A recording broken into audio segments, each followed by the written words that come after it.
Okay, so what we're going to be looking at today is we're going to be looking at percentage increase and decrease. Now, without even realising it, all of you have been exposed to this pretty much all of your lives. Every time you go to the shops, there's GST that has been added on. GST is a percentage increase on our goods and services. So clothes, food, some types of food all have 10% extra tax added onto them. A percentage decrease is when you go shopping at the sales, which is pretty awesome because you're really just finding the percentage of something and then taking it away. So that's what we're going to be talking about today, this percentage increase and decrease. Now the first thing you have to be aware of are these special types of words. So we all know the word decrease, that's quite simple, but we also have these other words, reduction, discount, sale, loss, or depreciation. All of these mean decrease. So it would be a good idea to place these into your notes and just put the word decrease and pop these into your notes. So you might want to press pause right now and have a go at doing that.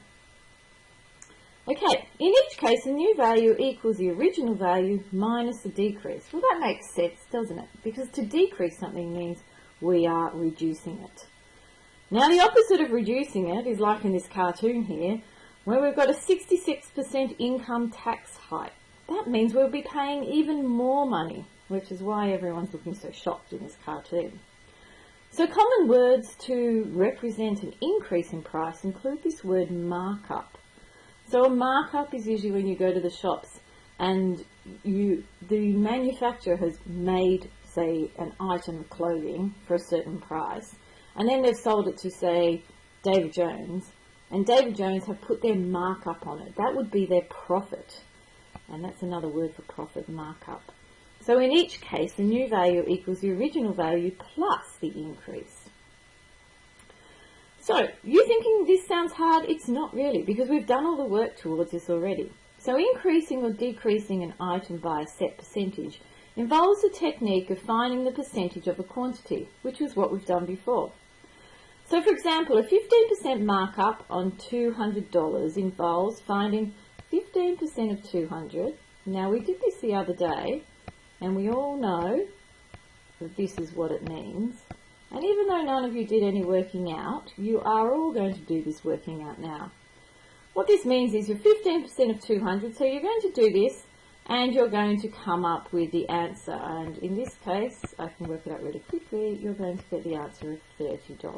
Of course, you could use your calculator to do that. And then adding this amount to the $200.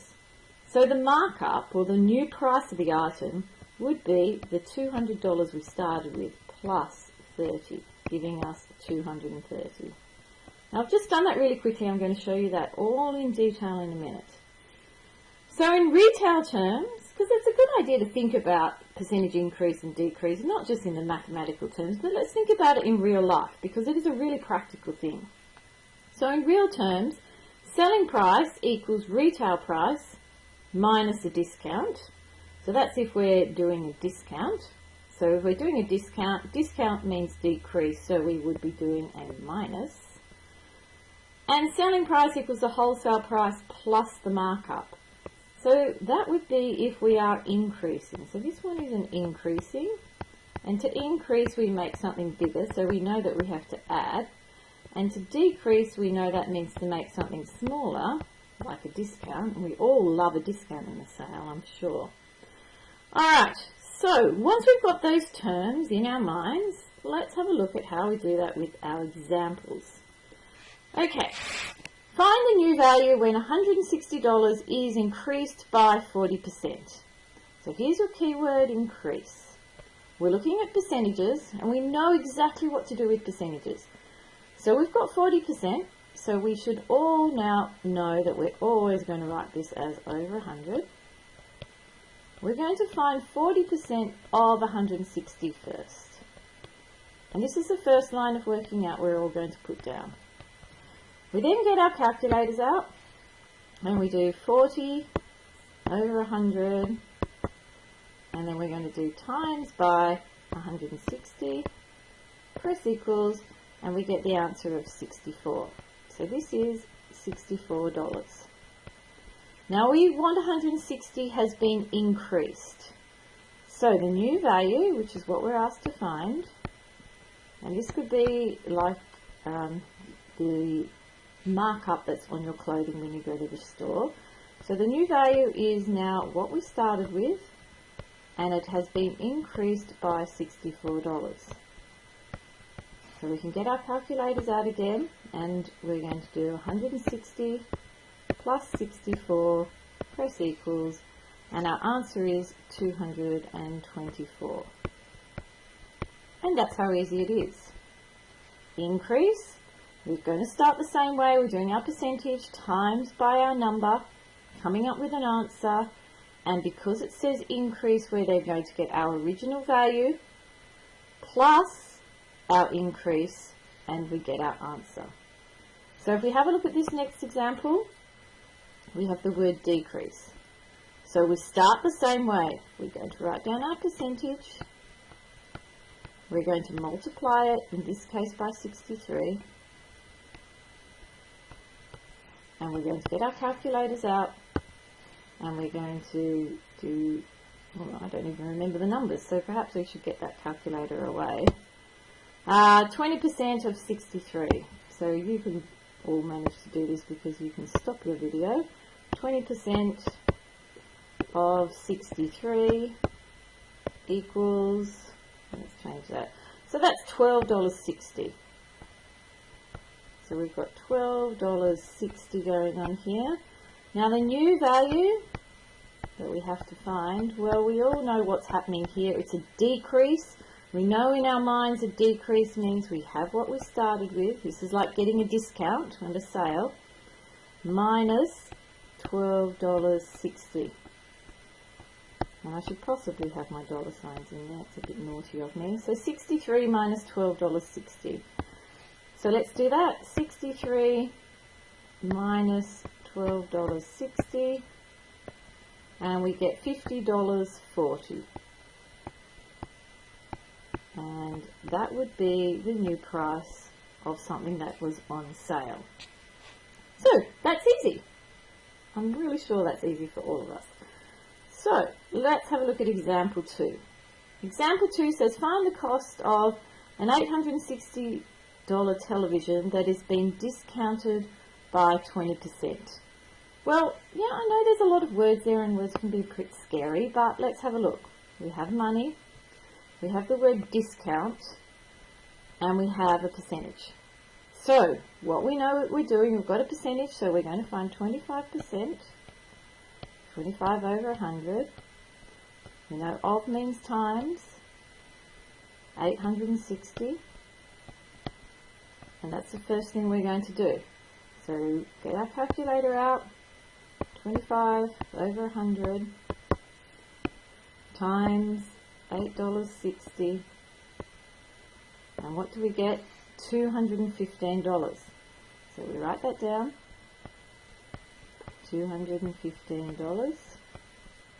Now, so we're asked for what is the cost. So now the cost of the television, we know it started at $860. We always write down what it started as. We know we have a discount, and we all know discount means it's going to cost me less money, so we're going to put a minus sign there.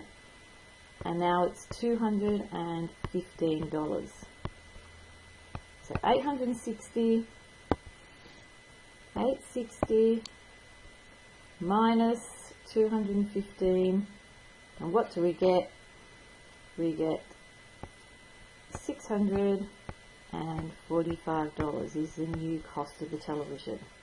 How easy is that? Okay, let's have a look at part B. I should put an A there so we know. That's a bit silly of me. B. Find the cost of a $250 microwave oven that has been marked up by 12%.